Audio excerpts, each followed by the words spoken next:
the time clock on. You're a good man. Hallelujah. We're gonna take 2 questions. We'll take one from you, and we'll take one from a lady and one from a man. And then we're gonna try to get up. We're in slow down mode, but we gotta keep our time. Cause when the lunch get ready, we don't want it to get cold. Well, y'all ain't working no lunch, okay? Well, I am, so let me hear it.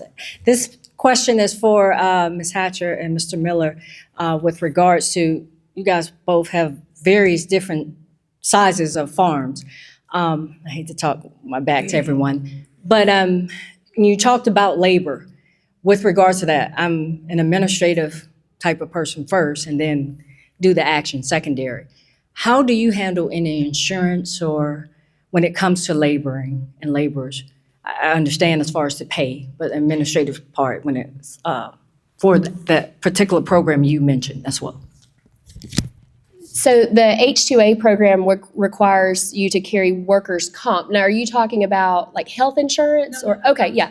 So we have workers' comp, and that's a great question because that was something that when I wanted to get started, you couldn't get H-2A workers unless you had a workers' comp certificate. And to me, I thought, okay, you just go to a company, tell them you need workers' comp. Well, they don't want to just insure a new business. So that was a very difficult thing to find someone when I had no history of workers' comp that was willing to be my first policyholder.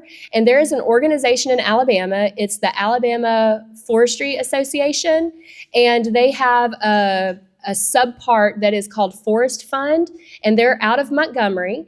And it's a members group, and they were willing to carry, another farmer recommended them, and they were willing to write my first policy. My policy is still with them today. I think their rates are very competitive, and they also, the way that the system works, and I don't know all the correct terms for it, but if there aren't a lot of people that have to pull from it for workers' injuries, you get a disbursement check the next year, and every year I've gotten a significant amount of my payment back through that. So it ends up working out really well. So Forest Fund, look them up. Like I said, they're in Montgomery. Kelly is the one that is always answering the phone or the emails, and they were great for workers' comp.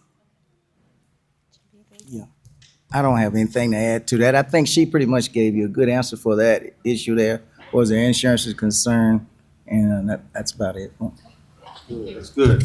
I want to, so not that part, but when you're dealing with your crop yourself, if you're underserved, you can go to the FSA office and you can get the NAP program and you don't have to pay anything for that. So you may want to explore those options as well. Since you two have spoken so eloquently.